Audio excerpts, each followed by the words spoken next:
Hello guys, நம்ம இன்றைக்கி என்ன பார்க்க போகிறோம்னா கோஸு, கேரட்டு, பச்சை பருப்பு, தேங்காய் போட்டு ஒரு பொரியல். வாங்க வீடியோக்குள்ளே போகலாம். ஸ்டவ் பற்ற வச்சு கடாய் போட்டுக்கலாம். கடாயில் எண்ணெய் ஊற்றிக்கலாம். கொஞ்சம் உளுத்தம் பருப்பு, கடுகு போட்டுக்கலாம். கொஞ்சம் காஞ்ச மிளகா ஒரு மிளகா கிள்ளி போட்டுக்கலாம். கோஸும் கேரட்டும் நல்லா பொடிசாக நறுக்கி வச்சுருக்கேன். இப்போ காஞ்ச மிளகா போட்டுக்கிறேன். இப்போ கோஸு கேரட்டை போட்டுக்கலாம். தேவையான உப்பு போட்டுக்கலாம். லைட்டாக தண்ணி ஊற்றிக்கலாம். காய் மூடக்கூடாது, மூணுனா கலர் மாறிடும்.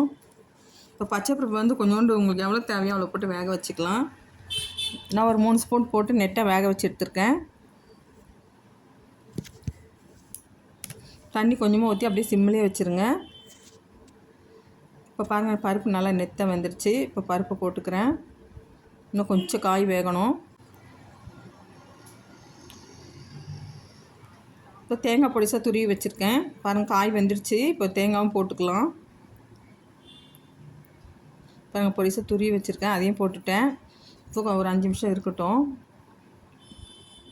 செம்ம டேஸ்ட்டாக இருக்கும்.